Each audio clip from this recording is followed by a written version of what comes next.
অহংকার হয় কখন? যখন আপনি কোনো একটা কিছুকে আমার মনে করবেন, তখনই তো অহংকার। আমার বাড়ি, আমার ঘর, আমার গাড়ি, আমার বাড়ি, আমার ফ্যাক্টরি, তখনই তো অহংকার। রব বলে যে আমার তো দূরে থাক, তোর নিজের বলতেও তো কিছু নাই। তোর হাতটা আমি রবের দেওয়া, তোর চেহারা আমি রবের দেওয়া, তোর ব্রেন আমি রবের দেওয়া, তোর কলিজাটাও আমার রবের দেওয়া, তোর সারা শরীরও আমি রবের দেওয়া। তো যে বান্দা আগে থেকে বুঝে আমার বলতে কিছু, সে আর অহংকার করতে।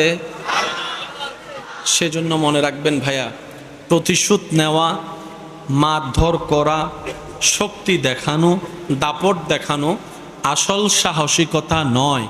আসল সাহসিকতা কোথায় জানেন?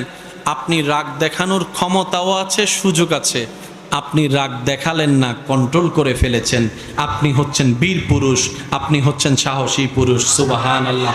আপনার মারার যথেষ্ট ওয়ে আছে, সুযোগও আছে, সামর্থ্য আছে, আপনি তারপরও তাকে মারধর করে প্রতিশোধ না নিয়ে রবের রহমানের রহমতের দৃষ্টির দিকে তাকিয়ে, দরবারের দিকে তাকিয়ে আপনি ওই হাদিসটা আমল করলেন যে আল্লাহর দিকে তাকিয়ে অন্য বান্দাকে মাফ করে দেয়, আল্লাহ তাকে মাফ করে দেয়। আপনি যখন হাসি মুখে তাকে মাফ করে দিলেন, এটা হচ্ছে আসল সাহসিকতা। কথা বলেন ঠিক কি না?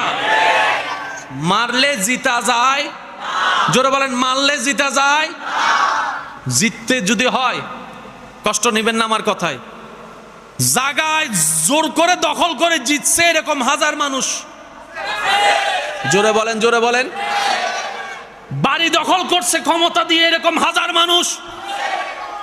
গাড়ি দখল করছে শক্তি দিয়ে এমন হাজার মানুষ। আসল যদি দখল করে জিততে চান, পারলে মানুষের দিল দখল করেন, মানুষের অন্তর জয় করেন, মানুষের দিলে জায়গা করে নেন। এই জায়গাটাই হচ্ছে আসল জায়গা। আপনি বোমা দিয়ে, পিস্তল দিয়ে জায়গা দখল করতে পারবেন, দিলটা দখল করতে পারবেন না।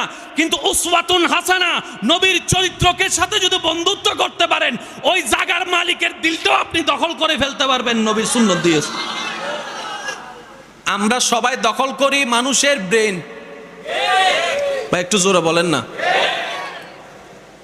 আমার মনে হয় আপনাদের অনেক কষ্ট হয়ে যাচ্ছে মনে হয়। আমরা সবাই মানুষের দখল করি কি? কিন্তু আল্লাহর প্রিয় বান্দারা মানুষের দখল করে দিল। রিজিকের মালিক কে? আওয়াজটা আর একটু বড় হবে। হায়াতের মালিক কে?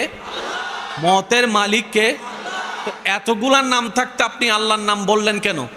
যেই কারণে অন্য সব নাম বাদ দিয়ে প্রশ্নের উত্তর আপনি আল্লাহর নাম